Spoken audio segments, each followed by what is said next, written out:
이재명 대통령이 오늘 국회에서 취임 이후 첫 추가 경정 예산안 시정 연설을 했습니다. 경기 회복의 골든타임을 놓쳐서는 안 된다며 신속한 추경안 심의와 본회의 통과를 국회에 당부했습니다. 취재기자 연결해서 자세한 내용 알아보겠습니다. 강진원 기자. 네, 용산 대통령실에 나와 있습니다. 네, 이 대통령이 추경안 협조를 요청하기 위해서 국회를 방문한 거죠? 네, 그렇습니다. 지난 4일 국회에서 취임 선서를 한 이재명 대통령이 22일 만에 또 국회를 찾았습니다. 지난 19일 국무회의에서 의결된 30조 5천억 원 규모의 추가 경정 예산안을 국회와 국민에 설명하기 위해서입니다. 이 대통령은 인수위도 없이 출범한 정부가 급하게 추경안을 편성한 건 그만큼 우리 경제 상황이 절박하기 때문이라고 진단했습니다. 수출 회복이 더딘 가운데 소비와 투자 지표까지 악화 일로에 있다는 건데요.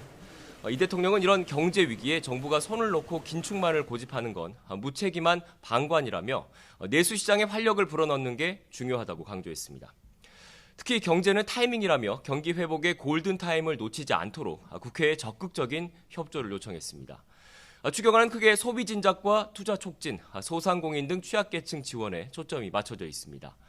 소득 수준 등을 고려해서 전 국민에게 1인당 최소 15만 원에서 최대 52만 원까지 소비 쿠폰을 지급하고 지역사랑 상품권 할인율 인상과 발행 규모 확대 방안이 우선 담겼습니다. 철도와 도로 등 사회 간접 자본과 AI, 신재생 에너지 등에 대한 투자 촉진 예산도 3조 9천억 원 편성됐습니다. 소상공인 취약계층 등을 지원하는 민생안정 예산 5조 원도 포함됐는데요.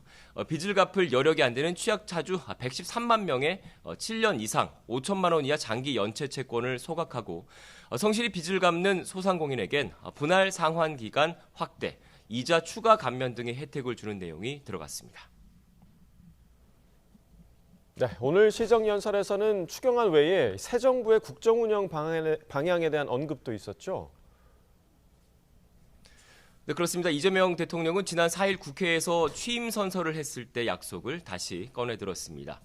국민이 주인인 나라, 안전하고 평화로운 나라를 만들겠다면서 새 정부의 국정 철학도 언급했습니다. 우선 외교에는 색깔이 없다면서 진보냐 보수냐가 아니라 국익이냐 아니냐가 유일한 선택 기준이 돼야 한다고 밝혔습니다. 국익 중심의 실용 외교로 통상과 공급망 문제에 대응하겠다는 취지로 보입니다. 평화가 밥이고 또 곧 경제라면서 한반도 평화 구축에 힘을 쏟겠다는 의지도 거듭 내비쳤습니다. 이 대통령은 또 기득권과 특권, 세치기와 편법으로 움직이는 나라가 아니라 공정의 토대 위에서 모두가 질서를 지키는 상식적이고 합리적인 사회로 나아가야 한다고 역설했습니다. 작은 차이를 인정하고 포용하면 새롭게 출발할 수 있다면서 사회 통합의 중요성도 강조했습니다. 지금까지 용산 대통령실에서 YTN 강진원입니다.